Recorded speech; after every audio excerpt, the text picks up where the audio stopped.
I'm Andrew Miller. I'm a reporter at the Post and Courier covering growth and development here in Berkeley County. Been doing that for about 2 years. I've been at the paper for 33 years. I started out as a sports writer. I covered a very young, very handsome Johnny Cribb back when he was a senior catcher at Garrett High School, leading the Falcons. Was that y'all's nickname? Yep. To the to a state title appearance. So I've known Johnny for years and years. And I do kind of want to start out with Johnny.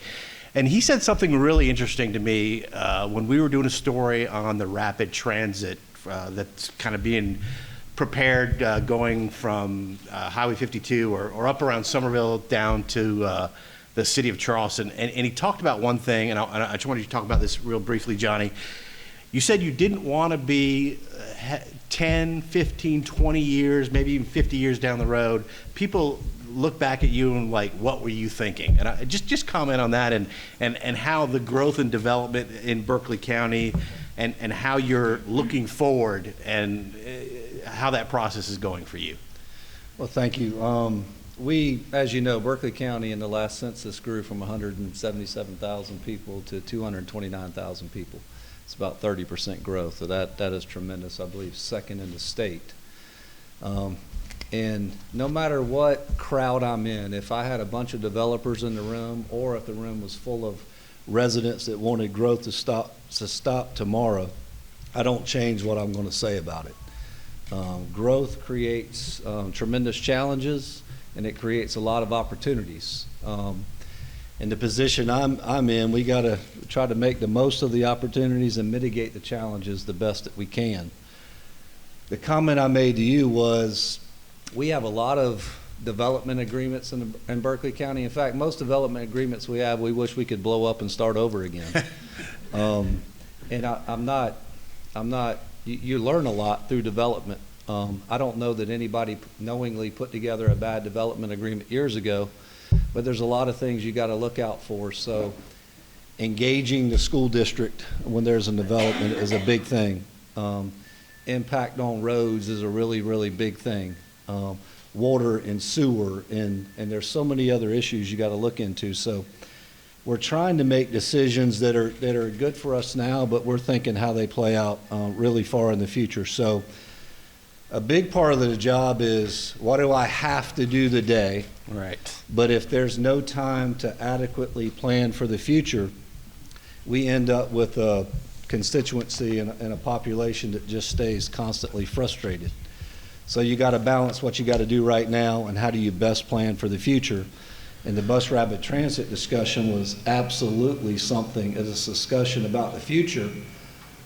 Even though I know it's not going to happen tomorrow, right. It deserves our full attention right now because I know how long these things take. Yeah. So anyway, to wrap that up, I think every decision we make now, what's happening in this region, many, many years ago, when the Cane Bay and Nexton and all these development agreements happened, I think most people probably hoped what is happening would happen and tried to envision what is happening would happen. But I don't know that anybody quite envisioned what we have here right now. So in that, I think if you could go back, there's a whole lot of things that you would try to think out better and take care of better. You never want to hear that a brand new school has trailers coming in and traffic gridlock and, you know, you get your kid late to the soccer game. You never want to hear about all those things that we hear about frequently. And how lack of planning for growth impacts quality of life. So we try to stay in tune with that. You know, and I think when we talk about development in Berkeley County, and obviously it affects Summerville as well, we talk about the three major mega developments, Nexton, Carnes Crossroads, and Cane Bay. And I think there's people, and Brent, I'm going to address this to you, but the kind of interconnectivity between Nexton and Carnes and kind of alleviating traffic, because traffic seems to be the #1 concern, and what's on the horizon for that? Yeah, no, that's a great question, and I think interconnectivity in general is just a very good principle. If you were to drive through Nexton today, even right off the bat, we started with I think 3 or 4 different access points, off the 17A, I-26, Highway 176. And to answer your question, we support connectivity between Carnes and Nexton. We've got some land set aside to make that happen. I think the first step in that process is doing a traffic study to understand the impacts of that connection on the Parkway and on Carnes and 17A. But in general, those are part of the solution. Giving people multiple ways to ingress and exgress into different areas is really how you impact traffic. The other thing is bringing more of the uses that people need, the services, jobs, things like that, closer to where they live. And that's really probably the bigger solution. And that's something, you know, have felt really fortunate about as it relates to Nexton. It's kind of always been part of our core strategy, which is really making this a major employment center, because that way folks aren't having to get on I-26 and drive down to 526 or all the way to downtown Charleston. If we can bring the jobs here, schools here, services here. Okay, and that's a part of the master plan, isn't Exactly. it? So you live, eat, and work all in this area.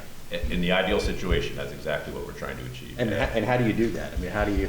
I mean, it's really well, it goes back to starting with research and looking at who are these folks who are moving into our community or looking for jobs here, and what are the things that they're looking for. And we did that, you know, almost 15 years ago now when we started Nexton. And some of the things that we saw people were looking for is essentially they wanted the conveniences of an urban lifestyle. So walkability, proximity to shopping, entertainment, their job, but they also wanted some of the comforts of suburbia. You know, green space, a sense of getting away a little bit, good schools, all of those things. And so what we've tried to do is kind of take those two things and integrate them together. And that, I think, is probably the most important thing. What's really, I think, worked in our advantage of late is, we were just talking a moment ago about the labor shortage. And right now, more than ever, companies, the number one thing is how do they attract and retain talent. And particularly with younger folks, sort of the quality of their work experience, meaning the environment they're in, meaning can they, on their lunch break, go out and exercise? Can they meet friends after work and recreate? That's become more and more important for employers, and so that's definitely been an advantage for us because Nexton can offer that, and so that's helped us attract companies here. And Michael, I know that anything that kind of happens in Nexton, anything that kind of happens in Carnes Crossroads, it kind of leaks over there into Summerville, and it affects Summerville. People who don't live in Summerville go, why is this affecting me? So how do you kind of help alleviate some of the stuff that's going on here, and what do you see for the future here and how it affects Summerville? Well, it's important to understand that there is a portion of Nexton that is in the town of Summerville. It's primarily the commercial element. I think, you know, infrastructure is certainly a challenge, and as we've seen our population grow over the last decade, you know, we've averaged about 2.1% growth per year over the last 10 years. Since 1980, we've grown by about 700%. We were 6,000 people in 1980. We're in the low to mid 50s right now. So certainly for us, it's critical to ensure that we support that development in every way that we can through our strategic planning, through our efforts to zone land appropriately so that we're able to use it for the kinds of purposes that our future land use map and our comprehensive plan really consider. One of the things that we're able to do, and Brent and I talk fairly frequently about commercial and recruitment opportunities. One of the things that Nexton offers for us in Summerville is something that I focus on in terms of economic development, and that is enhancing our quality of life. And one of the best ways that we're able to do that is through some of the things that Brent said, bringing in commercial opportunity that creates high skill, high wage employment so that people who live in Summerville have the opportunity to work in Summerville, whether they live in Nexton or whether they live in another of our residential areas. It certainly is an important thing for us to give them the opportunity to work where they live if that's something they desire. We think that's one of the most important things that we can do for quality of life. Yeah. Alison, I think one of the questions that the number one question I get, and I'm sure Johnny gets it as well too, is how many homes have been built so far? How many are planned in Nexton? And where are we going to fit all these people? And what's kind of the future here? Sure, I appreciate the question. My understanding from Nexton is that they're expecting a total build out of about 11,000 dwelling units. And to date, they're only about 24% built out. So there's still a lot of available entitlement or expected build out capacity in Nexton. I think that they have the flexibility to accommodate these dwelling units because of accommodations written into the planned development district that allows for mixed use development, tighter lot sizes, flexible building footprints and building envelopes to support more of the neo-traditional type footprint that you see building out. And the master plan communities, how do those kind of affect the way that the county approaches planning and things like that? I'm sure you guys are in favor of it, obviously. Certainly, there's certainly merit to a mixed-use development. Brent touched on that earlier, creating a self-sufficient community where folks can live, work, and play. We have several on the books, and you touched on them earlier when you spoke to the 176 mega developments, Cane Bay, Wildcat, which is just adjacent to Cane Bay, and of course Nexton, all of which are in unincorporated Berkeley County. All right, Johnny, you're up next. What projects has the county completed or have planned and to deal with the anticipated growth and specifically the increased traffic? What's going on? I know roads are one of your big priorities here in the county. Absolutely, and the whole key is focus on what you can control. There's 1,100 miles of state roads in Berkeley County, and there's 300 miles of county-maintained roads in Berkeley County. I think everybody thinks that every road is a county road, but a resident doesn't want to hear who has ownership of the road. They just want the road to get fixed. So in this region, multiple ways in and multiple ways out. Traffic's like water. It finds the path of least resistance. The most unfortunate thing was about 3 years ago, Cane Bay, a development with over 10,000 residents, had one way in and one way out. And how in the world that could ever happen is just unbelievable. So it's one of the first things I tried to tackle when I got there, and it took a team of people, and about everything we get accomplished takes a team of people. But that was just, it wouldn't happen anywhere else. So now we have 3 ways in and 3 ways out a short while later, and we have a 4th way in that's been permitted at Fairwinds in and out in a relatively short amount of time. But we wanted to make sure that never happened again. So aside from fixing that issue, we redid our development ordinance to where when you do a community, you got one way in and one way out, and once you get to 300 and something units, you have to have a second way in and a second way out, and once you get to not even 1,000 units, you got to have a third way in and a third way out. So sometimes it's fixing the issue right in front of you, but more than that, the people change and the parties change. I'll sit in my seat however long I sit in it, but we got to make sure we codify some of these changes that need to happen. But the big road projects we're working on, the Nexton interchange was a really, really big one, $80-something million project that county penny sales tax contributed to. The Nexton connector at the back end of Nexton that connects to what used to be Spine Road C, $3.2 million county sales tax project that was recently completed. We put out on the street, obviously about a year ago, the 176 widening, that there was a lot of time talking about it, and there wasn't a lot of time doing it. So whenever those barrels show up, they'll start to aggravate the fool out of you, but it's a great sign when they show up. That project is almost $70 million through the county's one penny sales tax project. And we're the lone contributor to that project. We don't have federal funds, we don't have state funds, we don't have anything like that. But looking ahead, we're hoping for interconnectivity between Carnes and Nexton. If everybody has to go to the intersection of 17A at Carnes Crossroads to get to a friend's house for a play date or to go eat, that will be most unfortunate. One of the really good things about the 176 widening is if you're coming up 17A, you don't even have to go to the intersection. There's a road that will take you behind the Farmers and Merchant Bank and put you out on 176. So one of the blessings in this area is, in many of the urbanized areas, you can think of possible traffic solutions, but you don't have the right-of-way or the land to make it happen. In this region, in many cases, we actually have the land available to make it happen. Aside from those projects going on, and the Jedburgh interchange is another really expensive project that we're party to. There's a lot of different Highway 27 Jedburgh interchange. There's a lot of different things that we're a part of and that we're working on. But in the next sales tax referendum that the voters will vote on this November, we'll already be planning for our next slate of challenges. Finishing 176 will definitely be one of them on the list for the voters to vote for. We've spent $370 million so far in the county penny sales tax program. A lot of that money has been spent on state roads. Clements Ferry Road, Henry Brown, 176 are all state thoroughfares, but our voters voted to accelerate the relief on those roads. So there's other roads like Black Tom Road and Jedburgh Road there's the potentially to realign very slightly and connect those roads where they actually come out at the same intersection. And there's land available to be able to help make that happen. No sooner than we got the second way in and out, or a solution for the second way in and out of Cane Bay, I met with a developer and we identified 7 ways in and out of Cane Bay.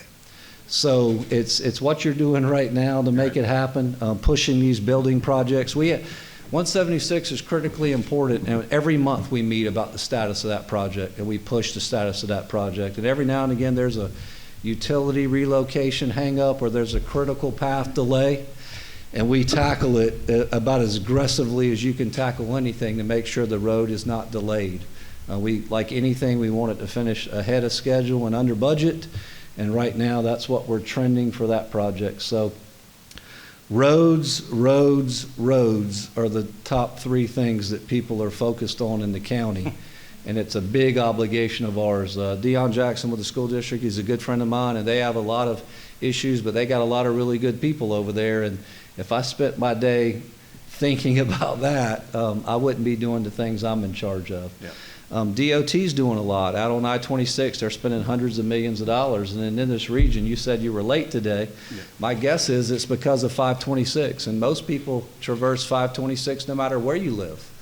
And I-526 has 2 different projects coming up to widen I-526 all the way from Mount Pleasant to West Ashley at a cost of $7 billion that is funded. $3 billion for one stretch and $4 billion for the other. So we realized when we widen Clements Ferry Road, that's great, but all it does is get you to the traffic jam on 526 faster. Yeah.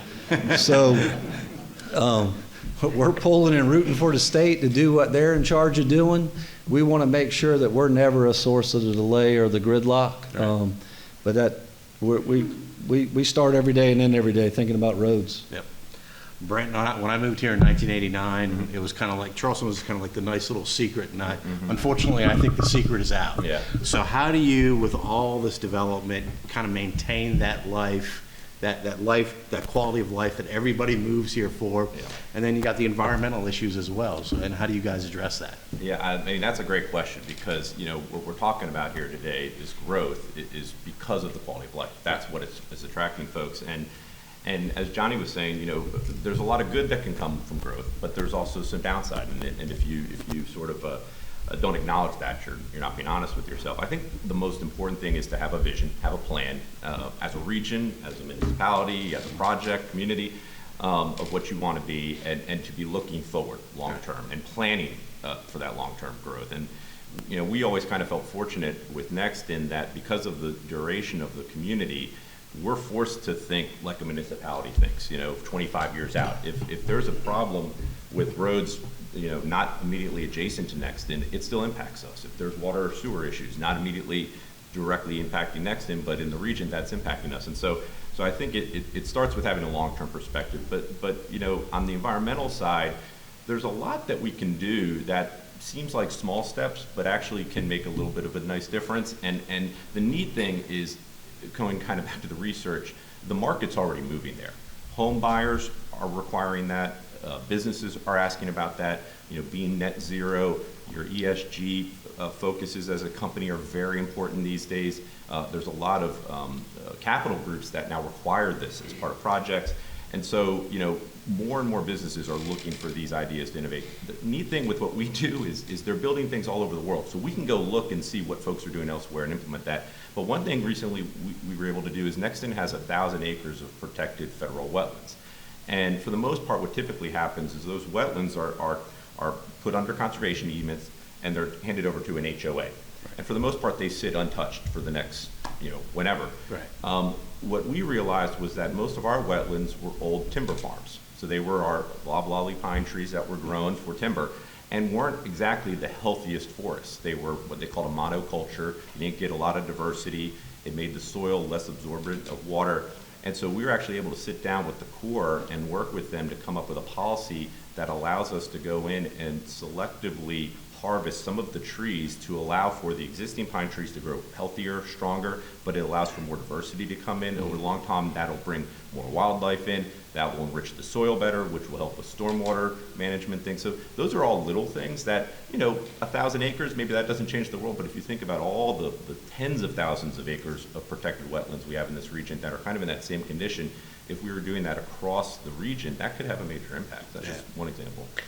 As I say, Michael, if there's one question that I get besides when is this highway going to be built, when is this road going to be built, when is traffic going to be better, or the quality of life, it's home prices here. And what can be done about that? Is there anything that can be done about that? I know we're living in a wild, wacky way with the pandemic and everybody kind of moving out and wanting more space, but is there anything that can be done about that? There are, I think, probably a couple of potential things that could be done. One of them is, as Alison mentioned earlier, really working on increasing density. You can call it gentle density or however you want to refer to it, but being able to bring more homes into the land.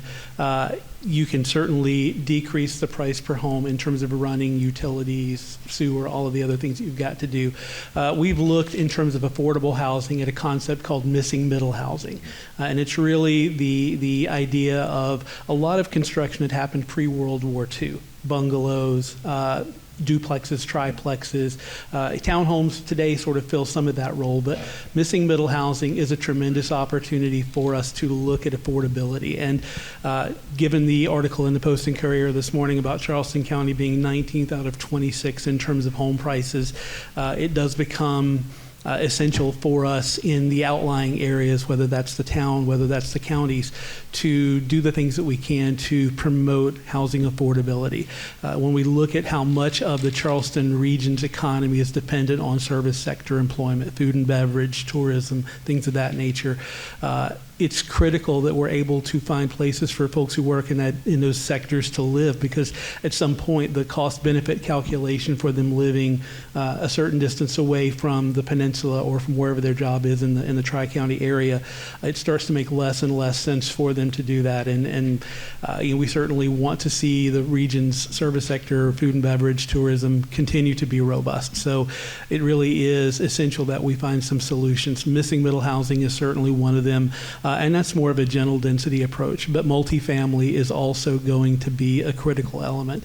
And one of the things that we talk about is how we're not going to single family home our way out of the affordability crisis. So multifamily has got to be a tool in the toolbox. Missing middle, I think, is at least one of the others. And kind of following up on that, the light rail, I think, getting these workers from Summerville who live out, getting them downtown to those service industries, those tourism industries, that's got to be a crucial part of what you guys hope can develop here.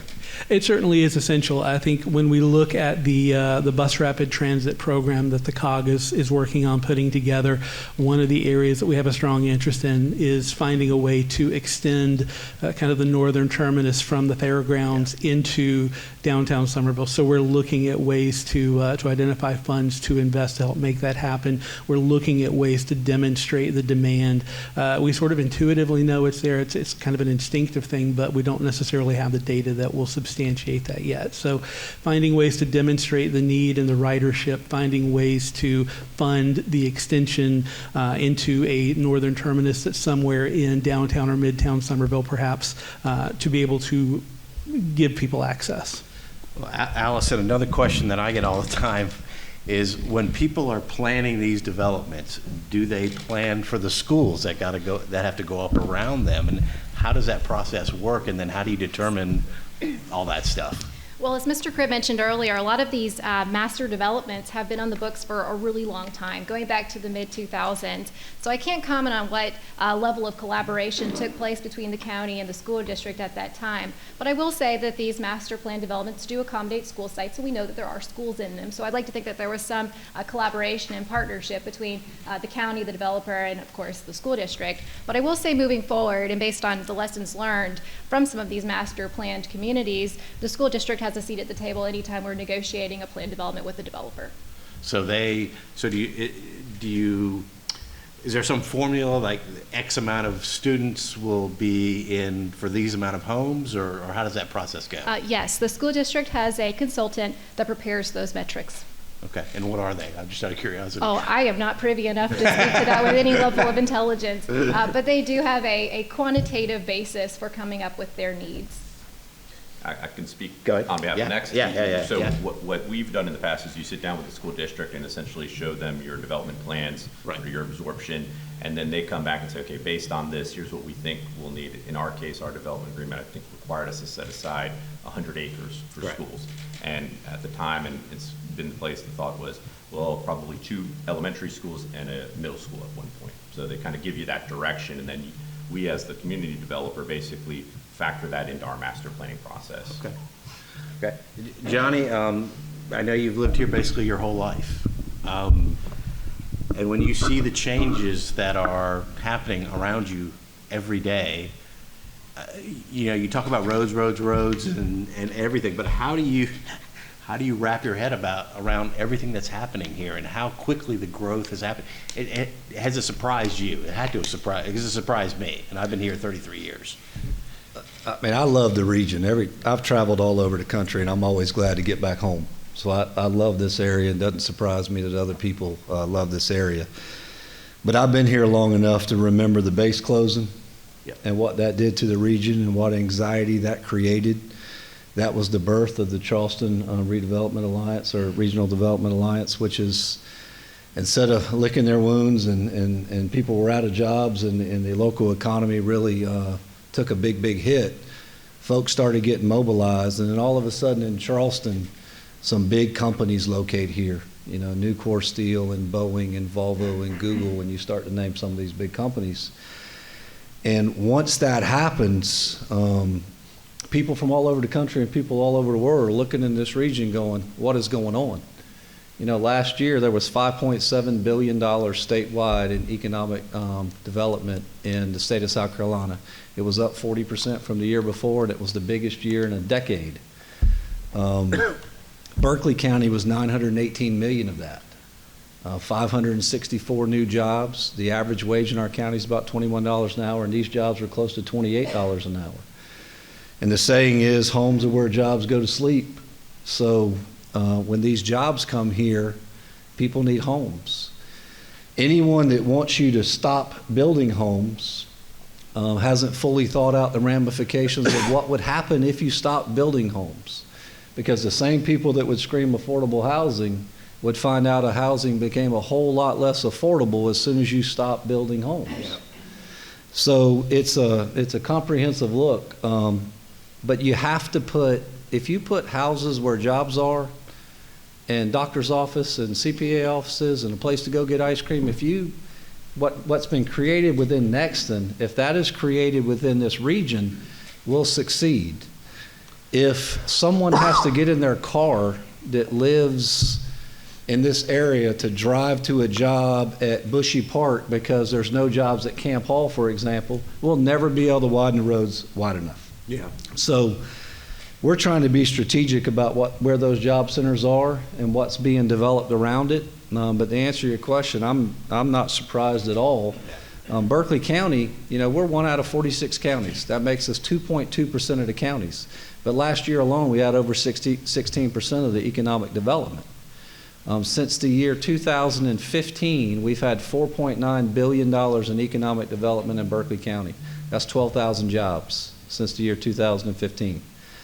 That has created a lot of opportunity for our residents and has brought a lot of people to the region. When you're in a position like mine, you get to meet a lot of people. And I've met people that work at Volvo and some of these other great industries we got. And I've heard stories of I had 2 jobs and I didn't have a career and I've been living here all my life and now I'm the shift supervisor at Volvo and my entire family has changed. So there's an awful lot of good that's come to our residents. But then there's a lot of frustrations. And here's what the residents want to happen. And I totally agree. The thing about politics I've learned is I ran because I was frustrated. But the minute you get there, you're the problem. You're part of the problem as an elected official. So I didn't run because I was happy with everything. But you get there and it's just a tremendous amount of challenges to face. And on the economic development side, we've just frankly been blessed. In the last census, 35 out of 46 counties saw stagnant or no growth. They would celebrate the opening of a Dollar General like we celebrate the opening of a $20 million industry. So we just find ourselves having incredible success. And we have the lowest tax rate of any county in the state of South Carolina. Your county millage is the lowest of any of the 46 counties. And there's a reason for that. We're blessed with industry. One $20 million development in industry is equal to the taxes of 308 homes. Now, a $20 million industrial development at us is it's good, but we often get 40, 60, 80, 400, 600 million, even billions. So the reason why our taxes have been able to stay low and people have been able to get some of these jobs is because of that industrial development. But when a resident says, I'm frustrated because why didn't y'all put the infrastructure in before X, Y, and Z? I do not argue with anybody when they say that, because that's exactly how I feel. You know, Volvo is the only thing, in my opinion, in this region that's ever happened to where massive investment went in. Like, Camp Hall's the only thing, Volvo's the only thing out at Camp Hall. There's an interchange there and a freeway that leads from the interstate all the way to 176 that predated any of the industry coming. And so imagine if 176 was there before Carnes, Cane Bay, Nexton, Wildcat. So when residents get frustrated about that, I'm like, hey, join the crowd. I'm awfully frustrated about that too.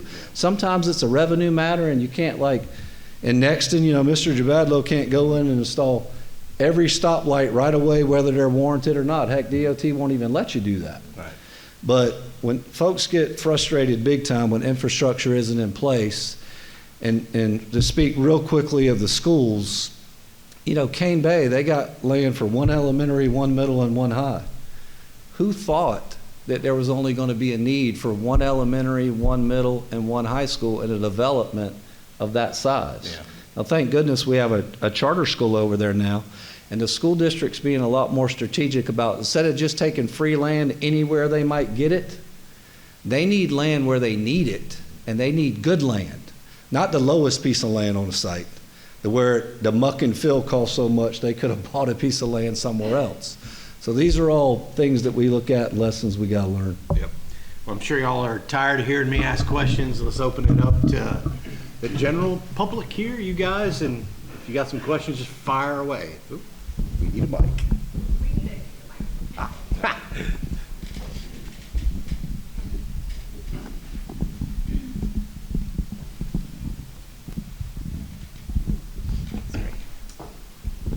First, I'd like to thank you all for putting this program on. It's been very informative. My name's Joel Aronson, and I live in the Nexton Del Webb community. And for whatever reason, Nexton put in a hiker-biker trail that happens to be on the south side of Nexton Parkway, which has become kind of a mini I-26. So our Del Webb Nexton community is located on the north side of the parkway, and we don't have a safe way to get across the parkway to access that hiker-biker trail.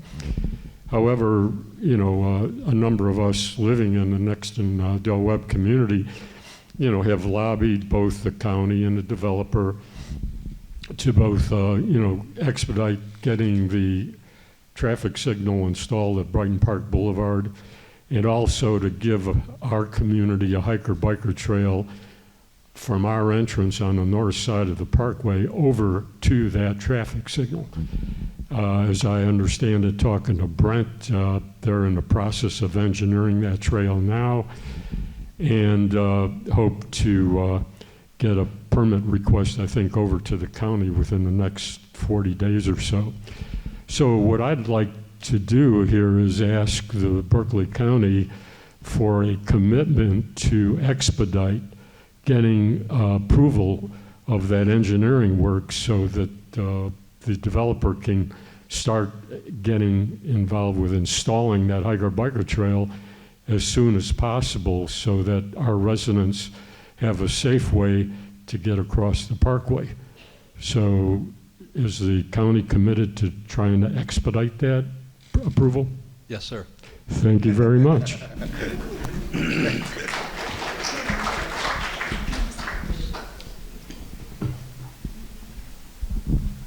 Hi, good morning. I'm William Johnson. Got a couple of questions for you guys. Homes and roads, it's a vicious circle. We all know that. One, how far behind are we in building homes, any kind of residential apartments, townhouses in the Tri-County area? A number of years ago, we were about 500 behind. I don't know what it is now. I suspect it's more. But of course, as we build more people come. Roads are not adequate.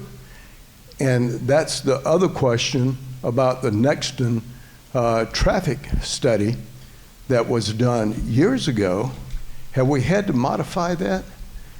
Is that still adequate, especially considering the 1,000 acres just on the other side of Nexton Parkway that is still scheduled to be developed, if I'm not mistaken? If y'all could speak to that, I'd appreciate it. I'm happy to talk a little bit about the traffic study. So Nexton has a master traffic study that we update on an annual basis. Every year we update the traffic counts primarily along Nexton Parkway. And then anytime we go in for a site permit, whether it be the town or the county, typically they require a updated version of that study or an updated memo if it's about a specific intersection. So the short answer is it gets updated on an annualized basis. And regarding the adjacent property, yes, you probably saw some of the stuff in the paper that got held up for a little while because it needed to accurately reflect the traffic impacts.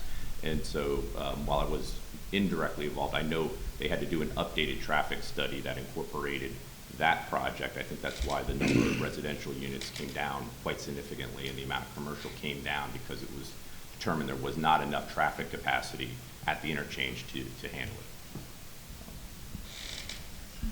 it. Mayor Johnson, thank you for the question. Thank you for your service to the town of Summerville. I don't often get asked, are we not building enough homes? That's a joke.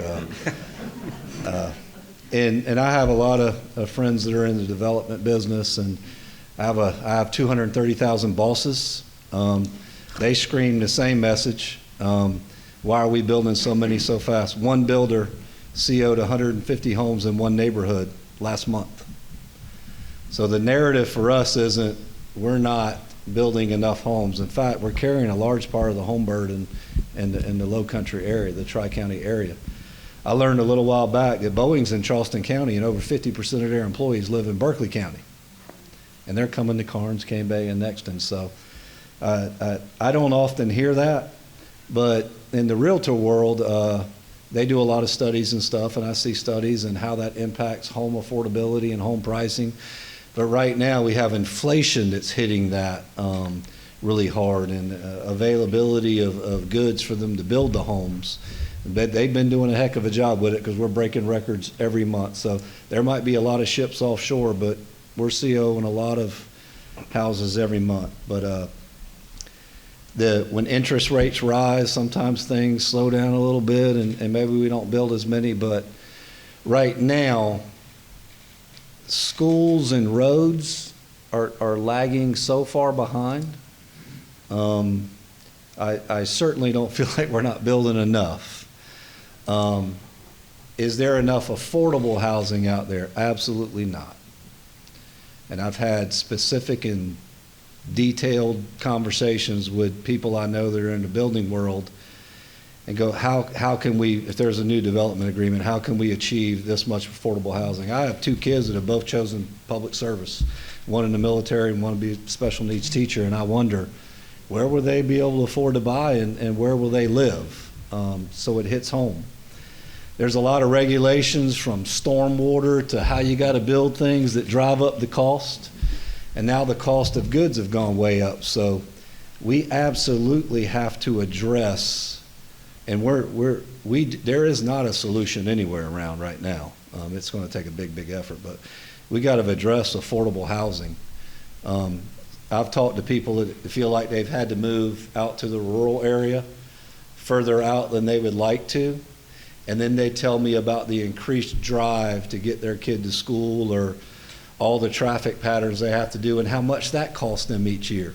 But there was no choice in the matter. That's all they could afford, to live in a home like they wanted. So affordable housing is probably something that we've missed on in a lot of developments going on right now. And developers would tell you a lot of times the same house plan in phase one that they thought was a good price and everything's great is $20,000 higher in phase two and $40,000 or $50,000 higher in phase three, and it's the same house on the same size lot. So how we figure that out is really complex. Takes somebody a lot smarter than me. But I do know that within development agreements, and we haven't done one, but in development we're dealing with a lot that have been there. But we've got to carve out sections to where we have affordable housing. We hear about teachers and bus drivers and mechanics, and at Berkeley County we have 1,258 employees. We stay 100 to 150 short at all times. And our employees, where can they afford to live, and how can they afford daycare? So most of the people that work for Berkeley County fall in that same plight, that same category. So we got to have affordable housing. And it's crazy to think that, can we just get one for $200,000? Can we find one for less than $250,000? And to think that we're thinking of that number as affordable housing, that leaves a lot of people out. So it's something we got to be intent about fixing. I agree with the affordable housing issue. It's been a problem a long time. But I do want to bounce back to the question that he posed about the traffic study. Do you take into the account all the industry, the 1 million square foot warehouse that's going to be built off of Nexton Parkway on the other side going towards north, and then all the trucking traffic? Is that accounted for in the study as well? And then I do have another question. Sure, yeah, and hopefully I won't bore too many people, but the Council of Governments here, which is the partnership of the 3 counties and the largest municipalities, they actually have a master traffic model that does what you just said. Think of that as like the baseline. So it has all the assumptions or existing industries and the traffic associated with that, and that becomes essentially your baseline. And then when you are studying a new project, you basically overlay that. So the short answer is yes, it factors in that existing and even planned or permitted. So if a site has been zoned for a certain intensity use, you actually have to factor that into your forward-looking, whether that use has been built or not, because essentially that traffic capacity is already assumed in the system. And this is more of a residential question. Pine Hollow Road, you were talking about the outlets, the different outlets going through Carnes. What's the plan for that, and when do you plan on breaking through? Is that going to go through to 176, or what's the plan for that? Can you share? Yeah, I'm happy. That's actually being designed right now. It'll be getting submitted later this year for permits and it ties through to Highway 176. It will create a 4-leg intersection at 176 with Fairwinds Boulevard. So there will be through access from Pine Hollow all the way to Cane Bay. And we'll speed that permit up, Mr. Aronson.